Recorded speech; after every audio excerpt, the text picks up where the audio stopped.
Welcome to the Tech Egg. Don't get scrambled. Enjoy the video. In this video, I will explain how to convert crypto in KuCoin. First, open your KuCoin app or visit the website. On the app, swipe the top menu to find and select Convert. If you are on the website, navigate to the Trade section in the top menu and click Convert. This feature allows you to exchange over 100 different tokens quickly and without trading fees. Next, you will choose the cryptocurrencies for your swap. In the From field, select the asset you want to convert. Then, in the To field, pick the cryptocurrency you wish to receive.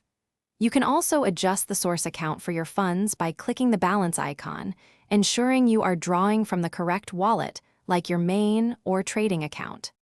Now, input the amount of crypto you wish to convert.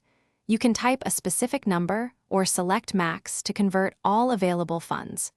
KuCoin will display the real-time conversion rate and the exact amount you will receive. Carefully review these details to ensure everything is correct, as rates can fluctuate slightly before confirmation. Finally, tap or click Confirm to complete your conversion.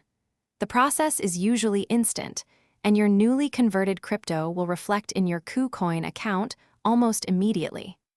This straightforward method helps you diversify your portfolio or react to market changes efficiently, all while benefiting from zero trading fees on your swaps. Thanks for watching. Consider subscribing if I helped unscramble your problems.